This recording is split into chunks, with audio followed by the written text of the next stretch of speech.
அஸ்ஸலாமு அலைக்கும். மீண்டும் மாலை நேரத்துக்கான மிக முக்கியமான சில தகவல்களோட தான் வந்திருக்குது. வீடியோவை கடைசி வரைக்கும் பாருங்கள். தெரியாத நண்பர்களுக்கும் மறக்காமல் ஷேர் பண்ணுங்கள். வீடியோ பிடிச்சிருந்தா ஒரு லைக் பண்ணுங்கள், சப்ஸ்கிரைப் பண்ணுங்கள், மறக்காமல் பெல் பட்டனை ஒரு செலக்ட் பண்ணுங்கள். அப்போ தான் நான் போகிற ஒவ்வொரு தகவலும் உங்களுக்கு நோட்டிஃபிகேஷன் மூலம் கிடைக்கும்.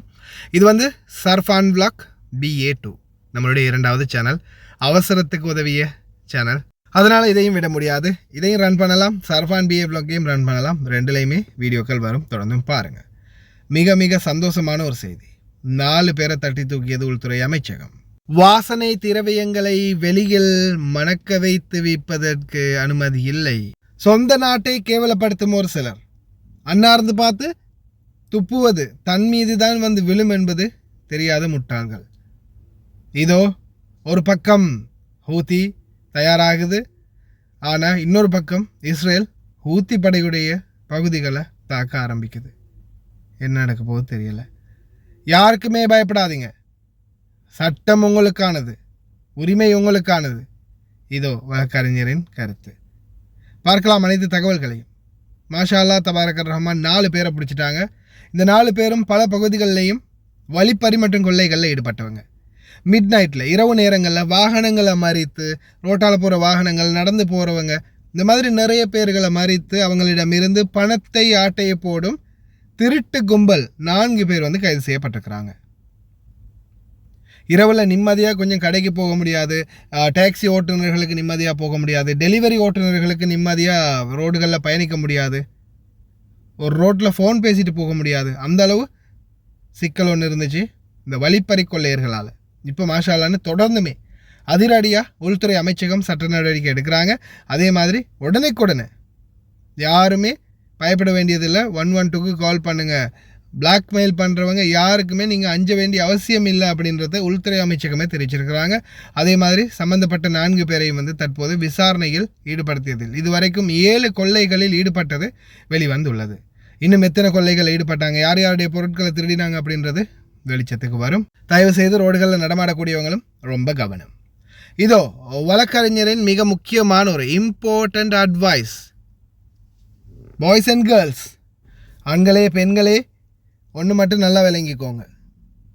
இந்த நாட்டில் உங்களுடைய ஏதாவது ஒரு புகைப்படத்தை வச்சோ, உங்களுடைய ஃபோட்டோவை வச்சோ, இல்லை ஏதாவது ஒரு வாய்ஸ் ரெக்கார்டை வச்சோ நீங்கள் தப்பானவங்க இல்லாமல் உங்களை தப்பாக சித்தரிக்க யாராவது முயற்சி செஞ்சால் கடுமையான சட்ட நடவடிக்கை எடுக்கப்படும். நீங்கள் எவ்வளவு கேட்குறீங்களோ அவ்வளோ நஷ்டஈடு அவங்க கொடுக்கணும். அதுதான் சட்டம்.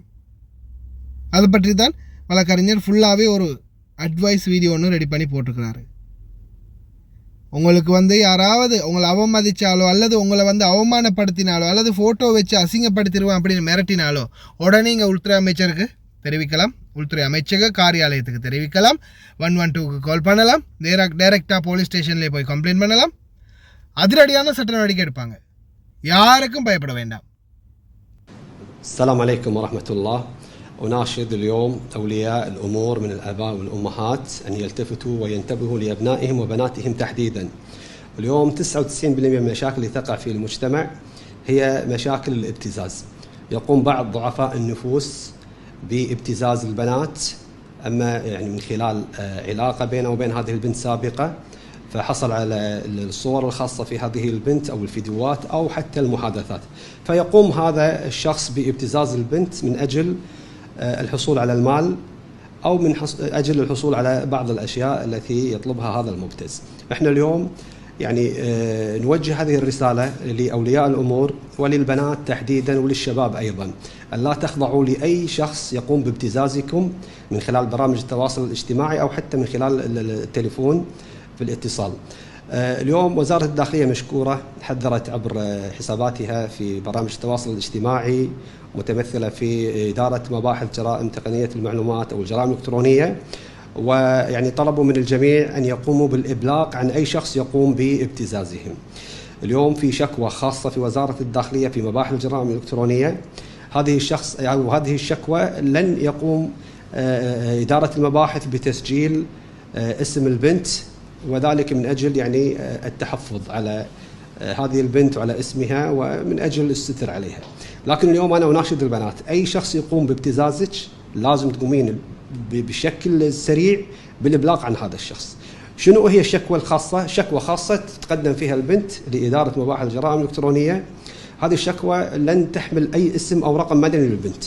يعني في بعض البنات، وهذه المشكلة اللي قاعد نحصل، هذه المشكلة اللي احنا قاعد نواجهها، أن البنت يعني تخاف من الإقدام على الإبلاغ عن هذا الشخص. تقول أنا أخاف أن مثلا والدي يدري أو زوجي أو أخوي أو أمي أو أحد من الأشخاص أو أنه ينفضح اسمي. هذا الشيء لن يحصل في إدارة مباحث الجرائم الإلكترونية مشكورة. راح يتعاملون مع هذا المبتز بطريقة خاصة وسريعة جدا. ولكن احنا نناشدهم اليوم، نناشد البنات والشباب، اي شخص يتعرض الى ابتزاز من اي شخص كان سواء داخل او خارج الكويت ان يبادر بالابلاغ عن هذا المبتز. لا تخضعون لاي مبتز، لا تخافون، حاولوا انكم انتم تستعجلون في تقديم الشكوى. لا تعطي فرصه للمبتز ان يقوم بابتزازك والضغط عليك ويتعبك نفسيا ويقوم بتهديدك في نشر الفيديوهات الخاصة فيك أو فيك أو الصور أو حتى المحادثات. لذلك اليوم أكرر، لا تخضعوا ولا تخافوا من أي مبتز. حفظ الله الجميع. இந்த இவங்க ஒமானில் இருக்கிறாங்கன்னு நினைக்கிறேன். ஒமானில் இருந்துக்கிட்டு போடுற வீடியோன்னா எனக்கு புரியலை. என்னத்துக்காக இவங்க இப்படி பேசுகிறாங்கன்னே புரியலை. ஒமானில் இருந்துக்கிட்டு இலங்கை பெண்கள் எல்லாம் கெட்டவங்களாம், ஹயவானியாம். அப்போது நீங்கள் மாட்டுச்சாணியா இல்லை சுடுபட்ட ஆணியா? நீங்கள் இலங்கை பெண் தானே? யாராக இருந்தாலும் சரி, பேசுகிற வார்த்தைகளில் நிதானம் இருக்கட்டும். அதே மாதிரி மற்ற அரபு நாடுகளில் இருந்து கொண்டு எங்களுடைய நாட்டவர்களை கேவலப்படுத்தினாலும் நீங்களும் ஒரு நாளைக்கு உங்களையும் பின்னால் தட்டி கெட் அவுட் அப்படின்னு சொல்லி அனுப்பத்தான் போகிறாங்க. உங்களை தூக்கி தலையில் வச்சு கொள்ள போகிறதும் இல்லை, உங்களுக்கு பட்டம் அளித்து பதவி வழங்க போகிறதும் இல்லை, உங்களுக்கு ஜென்சியாக கொடுத்து உங்களை இந்த நாட்டில் குடிமகளாக்க போகிறதும் இல்லை. எல்லாம் அஜானபி தான், தல்லாபாடுற அவ்வளவு தான். அதால் ஓவராக கொடுக்க போகாதீங்க. தயவு செய்து கொஞ்சம் சிந்திச்சு செயல்படுங்க யாராக இருந்தாலும். السلام عليكم بابا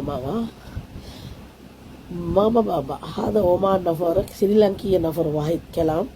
أنا أروح سيلي فوق أركي فوق سطل. هذا سريلانكي ما زين، سريلانك ما زين. إيه سريلانكي ما بزين، سريلانكي ما بزين. أنا أعرف ليش ما في عرب، كل دنيا عرب. سريلانكا نفر ما زين كلام. لا تسوي كذا كلام نفر. انتي ايه هرما، انتي سريلانكية، انتي قطع صح ولا لا؟ انتي حيوان، عرب حيوان، انتي حيوانة كذا. لا تسوي كذا. ايه انا عرب وما نفر زين، زيادة زين نفر. انا ما بزين، انا ما بيشتغل 10 سنة ان اشتغل مني. انتي كلب، عرب كلب. هذا حرامية بنغالي سوا سوا لو فلبينية باكستان. أنا عرب حيوانة. تو على انتي. ஒருவேளை நீங்கள் நோயில் விழுந்துட்டீங்கன்னா யோசிச்சு பாருங்க. உங்களை தூக்கி கழுவி குளிப்பாட்டி உங்களை சுத்தம் பண்ணி உங்களை குழந்தை மாதிரி பாபா மாமா வந்து பார்த்துக்குவாங்களோ? உடனே ஆம்புலன்ஸுக்கு கால் பண்ணியிருந்தா ஒரு ஜராவை கிடக்குது, இது அப்படியே தூக்கிட்டு போயிருங்கப்பா வந்துன்னு கால் பண்ணுவாங்க. மூக்கில் மாஸ்கை போட்டுட்டு பொலித்தீன் பேக்கில் தூக்கி வச்சு அள்ளி ஏற்றிட்டு போயிட்டே இருப்பாங்க. அதால் ஓவராக துள்ளாதீங்க. இந்த நாட்டுக்காரங்க தான். கடைசியில் என்ன தெரியுமா சொல்லுவாங்க? நாங்கள் தான், நீங்கள் தான், ஓடுறா அப்படின்னு விரட்டி விட்டுருவாங்க. அதனால் ஓவராக தூக்கி கொடுக்க போகாதீங்க. லிமிட்டாக யாராக இருந்தாலும் சரி, கொஞ்சம் லிமிட்டாக வச்சுக்கோங்க. ஸ்ரீலங்காக்காரங்கெல்லாம் ஹைவானி, ஸ்ரீலங்காக்காரங்கெல்லாம் மோசம்னா அப்போது அதுக்கப்புறமா இங்கேருந்து ஒமான்லேருந்து எங்கள் சோமாலியாவுக்கு போவியலோ வந்துட்டாங்க. அடுத்ததாக மிக முக்கியமான ஒரு தகவல். எனக்கு இது வந்து டிக்டாக்கில் ஒருத்தர் அனுப்பியிருந்ததா, டிக்டாக் வீடியோ ஒன்று அனுப்பியிருந்தாங்க லிங்கோட. இது பார்த்திங்கன்னா மங்காஃப் அப்படின்னு போட்டிருக்குது. மங்காஃபில் ஒரு வாகன விபத்து, ஒரு பாடியை மூடி வச்சுருக்குறாங்க. ரோடு க்ராஸ் பண்ண போகிறவங்க தயவு செய்து ரொம்ப கவனம். ரோடு க்ராஸ் பண்ணும்போது தயவு செய்து ரொம்ப கவனம். அதே மாதிரி இந்த இன்சிடெண்ட்டை பார்த்துட்டு வாங்க, இன்னொரு தகவல் சொல்கிறேன்.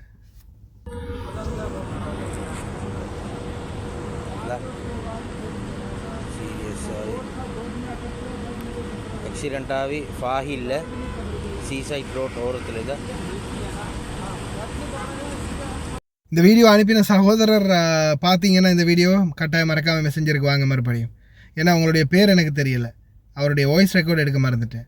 ஏன்னா இந்த வீடியோ அனுப்பிட்டு இன்னொரு எனக்கு வாய்ஸ் போட்டிருந்தாரு, பிரதர் யாரையுமே வீடியோ எடுக்க போகாதீங்க பக்கத்துலன்னு சொல்லுங்கள், ஏன்னா ஒருத்தனை பிடிச்சி உள்ளே வச்சுட்டாங்க வண்டியில் அப்படின்னு. ஏன்னா வீடியோ எடுக்கும்போது போலீஸ் பார்த்தாங்கன்னா உடனே இந்த மாதிரி ஆக்சிடென்ட்களை வீடியோ எடுக்கிறதுக்கு அனுமதி இல்லை. ஆல்ரெடி உங்களுக்கு தெரியும், இதுக்கு முன்னாடியே அந்த சட்டம் வந்துருச்சு. ஒரு 2-3 வருஷத்துக்கு முன்னாடியே ஒரு வண்டியில் எரிஞ்சு ஒருத்தர் உயிரிழந்தாங்க. அதுக்கு பிறவே அந்த சட்டம் வந்துச்சு. யாருமே தயவு செய்து பக்கத்தில் போய் நின்று வீடியோ எடுக்காங்க. தூரத்தில் இருந்து எடுத்தா பிரச்சனை இல்லை, பக்கத்தில் போய் நின்று வீடியோ எடுக்காதீங்க. கண்டாங்கன்னா பிடிச்சி உள்ள வச்சுருவாங்க. ஏமன் ஹூத்தி படை அதிரடியாக தாக்குதலுக்கு தயாராகி இருக்கிறாங்க. அதே வேளையில் இஸ்ரேலுடைய தாக்குதல் முந்திடுச்சு. ஏமனுடைய ஒரு சில பகுதிகளில் தாக்க ஆரம்பிச்சிட்டாங்க. இப்போதைக்கு வரைக்கும் சாதாரணமாக அறிவுஜீவிகள், புத்திஜீவிகள், பேச்சாளர்கள் எல்லாருமே தங்களுடைய மனதுக்குள்ளாலையும் சரி, ஒரு சிலர் பப்ளிக்காகவும் சரி, அரபு நாடுகளே இன்னும் எத்தனை நாளைக்கு அமைதியாக இருக்க போகிறீங்க, இன்னும் எத்தனை நாளைக்கு அமைதியாக இருக்க போகிறீங்க, இந்த நிலைமை வெகு விரைவில் நம்மளையும் சேரலாம், நம்மளையும் சாரலாம், நம்மளுக்கும் வரலாம், தயாராகுங்க, எதிர்த்து குரல் எழுப்புங்க. ஆனாலும் அரபு நாடுகள் இப்போதைக்கு வரைக்கும் அது என்னது அதெல்லாம் நான் ஒன்றும் பார்க்கலப்பா அப்படின்ற மாதிரி தான் இருக்கிறாங்க. ஏன்னா அதுக்கு முக்கியமான காரணம் குவைத்தை பொறுத்தவரையில் குவைத்தில் முன்னாடி பாராளுமன்ற உறுப்பினர்கள் இருந்தாங்க. நிச்சயமாக அவங்க இறங்கி நின்று போராடினாங்க. பாராளுமன்றத்துக்கு முன்னால், சட்டசபைக்கு முன்னாலெல்லாம் போய் நின்று கொடி ஏந்தி போராடினாங்க. ஆனால் இப்போ தான் யாருமே இல்லையே. இந்த இடமே இப்போ தூசி படிஞ்சு போய் புழுதி அடித்து போய் இருக்கும். ஆனால் அரபு நாடுகளை பொறுத்த வரையில் இவங்க சரியான தீர்மானங்களை எடுக்கலைன்னா மிகப்பெரிய பிரச்சனைகளுக்கு முகம் கொடுக்க வேண்டி வரும் எதிர்காலத்தில். அல்லாஹ் பாதுகாக்க. ஏன்னா பாருங்கள், முஸ்தபா டீம் வந்து ஈராக்குடைய டீம் வந்து எதிர்ப்பு தெரிவித்து அவங்களும் தாக்குதலுக்கு தயாராகிட்டாங்க. அப்போ ஈராக்கில் வந்து பஷ்ரான்றது தான் சிட்டி. பஷ்ரா தாக்கினா அப்தலியை தாக்கின மாதிரி நல்லா இருக்கிறான். பார்க்கலாம். சூப்பர் மார்க்கெட்டுகளில், கடைகளில், சூக்குகளில், மால்களில் இந்த அத்தர் விற்கிறவங்க இருக்கிறாங்க தெரியுமா உங்களுக்கு? கார்டு ஒன்று வச்சுக்குவாங்க, ஒரு அத்தரை கையில் வச்சுக்குவாங்க, ஒரு பர்ஃப்யூமை கையில் வச்சுக்குவாங்க, கார்டில் அடித்து அப்படியே கொடுப்பாங்க ஸ்மெல் பண்ண சொல்லி. அந்த அட்வர்டைஸ்மெண்ட் இதுக்கு பிறகு கிடையாது. யாராவது பர்ஃப்யூம் கடையில் வேலை பார்க்குறவங்க இருக்கிறீங்களா, இல்லை தெரிஞ்ச நண்பர்கள் வேலை பார்க்குறாங்களா, உடனே இன்ஃபார்ம் பண்ணுங்கள். அது வந்து வணிக வர்த்தக அமைச்சகம் தடை பண்ணியிருக்கிறாங்க. அட்வர்டைஸ்மெண்ட் கூடாது. வந்து உங்கள்கிட்ட கஸ்டமர் வந்து இதை அடித்து காட்டுங்க அப்படின்னு கேட்டால் நீங்கள் அடித்து காட்டலாம், அது ஓகே. ஆனால் அப்படி இல்லாமல் நீங்கள் ஸ்ப்ரே அடித்து ரோட்டில் நின்று வார போகிறவங்களுக்கு ஸ்ப்ரே அடித்து இதை மணந்து பாருங்கள், இந்தாங்க இதை மொந்து பாருங்கள் அப்படின்னு, முகர்ந்து பாருங்கள் அப்படின்னு யாருமே கொடுக்கக்கூடாது. அது சட்டத்துக்கு புறம்பான செயல் அப்படின்னு தெரிவிச்சிருக்காங்க. அபராதம் விதிக்கப்படும் அப்படின்னு தெரிவிச்சிருக்காங்க. லைசன்ஸ் கேன்சல் பண்ணப்படும் அப்படின்னு தெரிவிச்சிருக்காங்க. அதனால் குறிப்பாக இந்த அத்தர் கடைகளில் யாராவது வேலை செய்கிறவங்க இருந்தீங்கன்னா ரொம்ப கவனம். தெரிஞ்ச நண்பர்கள் யாராவது வேலை செஞ்சாங்கன்னா அவங்களுக்கும் தெரியப்படுத்துங்க. மா சலாமா. இன்னைக்கு இரவு 10 மணியோட மா சலாமா. கடைசி 10 மணி. இன்னைக்கு கடைசி 10 மணியோட எல்லாம் முடிஞ்சு போச்சு. உள்துறை அமைச்சர் ஷேக் ஃபஹத் யூசுப் சவுத் அல் சபாவின் உத்தரவின் பேரில் இன்றைய தினம் கடைசி நாளாக, அதுவும் இரவு 10 மணியுடன் பயோமெட்ரிக்கல் பஸ்மா சலாமா சலாமா முடிஞ்சு போகுது. அதன் பிறகு பேங்க்கு கார்டா, அக்காமா அடிக்கிறதா, வீசா அடிக்கிறதா எதுவுமே இருக்காது. எதையுமே முடியாது, எதையுமே செய்ய முடியாது குவைட்டிகளால். இது வரைக்கும் 59,000 குவைட்டிகள் வந்து இன்னும் இந்த அப்பாயின்மெண்ட் எடுக்காமல், பயோமெட்ரிக் எடுக்காமல் இருக்கிறாங்க. அந்த 59,000 குவைட்டிகளுக்குள்ளே எத்தனை பேருடைய ஹவுஸ்மேட், எத்தனை பேருடைய ஓட்டுநர்கள், எத்தனை பேருடைய தொழிலாளர்கள் இதில் பாதிக்கப்பட போகிறாங்க, அல்லாஹு ஆலம். அதே போல் இன்ஷா அல்லாஹ் இனி வரும் நாட்களில் செஹல் அப்ளிகேஷனில் இன்னும் கொஞ்சம் சுமூகமாக இருக்கும்னு நினைக்கிறேன், ஃப்ரீயாக இருக்கும்னு நினைக்கிறேன். ஏன்னா குவைட்டிகளும் அப்பாயின்மெண்ட் போட்டாங்களே, இப்போ அவங்களுக்கு அப்பாயின்மெண்ட் இல்லையே, அவங்களுடைய அப்ளிகேஷன் எல்லாம் பிளாக் ஆகிருமே. அதுக்கு பிறகு குவைத்திகளுக்கு இதுக்கும் சம்மந்தம் இல்லையே. அதால் வெளிநாட்டவர்கள் மட்டும்தான் இருக்கிறீங்க. ட்ரை பண்ணுங்கள். இனி வரும் நாட்களில் தொடர்ந்து அப்ளிகேஷன் சஹலில் பார்க்கலாம். ஒரு சில தகவல்கள், எங்களுடைய நாட்டு தகவல்களையும். ஹரணி அமரசூரிய பிரதம மந்திரியாகவும், குறிப்பாக அனுரகுமார திசாநாயக் அவர்கள் ஜனாதிபதியாகவும், 9வது இலங்கை சோசியலிச குடியரசின் 9வது ஜனாதிபதியாகவும் பதவியேற்றதை அடுத்து பல சட்ட நடவடிக்கைகளை மேற்கொண்டு வருகின்றார்கள். எதிர்த்தரப்பு கூட்டங்களுக்கு இப்போது எங்கேயுமே போய் ஒளிஞ்சிக்கிறதுக்கு நேரம் இல்லை. இப்போ அவங்க எடுத்திருக்கிற ஆயுதம் என்ன தெரியுமா? போராட்டம். சம்மந்தப்பட்ட ஒரு சிலரை இப்போ பாடசாலைகளில் அந்த டியூஷன் கிளாஸ் சம்மந்தமாக பேசினதுக்கு உடனே இப்போ சில ஆசிரியர் குழுக்களை போராட்டத்தில் இறக்கி விட்டாங்க. இப்போ போராட்டம் என்னும் போர்வைக்குள்ளே ஒளிய பார்க்குறாங்க எதிர்கட்சி மற்றும் மற்ற கட்சிகள். அதே போல் லிட்ரோகேஸ் சேர்மன் பதவி ராஜினாமா பண்ணியிருக்கிறாரு. புதிய லிட்ரோகேஸுக்கான சேர்மனை வந்து நிதி அமைச்சகம் மாற்றப்போவதாகவும் தெரிவிச்சிருக்கிறாரு. எல்லாருக்கும் வீடியோ காலம் போகிறோம். ලිට්‍රෝගෑස් ආයතනයේ සභාපතිවරයා විදියට අවුරුදු 2යි මාස කීපයක් මේ වගකීම දරලා අද විශේෂයෙන් මම තීරණය කළා ඉල්ලාස් වෙන්න මේ තනතුරෙන් මේ වගකීම් වෙන කෙනෙක්ට යෝජනා වෙලා පැවරීමේ කටයුතු සිද්ධ වෙනවා මේ වෙන විට. විශේෂයෙන්ම මේකට හේතුව විදියට මුදල් අමාත්‍යාංශය හරහා අලුත් සභාපතිවරයෙක්ව පත් කරා කියන පණිවිඩය ලැබුණු මොහොතේම මම මගේ වගකීම් වලින් අදහස් වෙලා ඒ අවශ්‍ය ඉඩ හසර ඒ අලුතෙන් එන සභාපතිතුමාට ලබා දීලා ඒ අවශ්‍ය සහයෝගය ලබා දීමේවත් මම මගේ ඉල්ලාස්වීම අද බාර දුන්නා. විශේෂයෙන්ම 2022 ජූනි මාසයේ අපි බාර ගන්නකොට තිබුණු බිලියන ගානක පාඩුව හෝ බිලියන ගානක ණය කන්දරාව අද අලුතෙන් වගකීමක් විදියට පැවරෙන්නේ නැහැ. ඒ නිසා මම විශේෂයෙන්ම සැලකිලිමත් වුණා.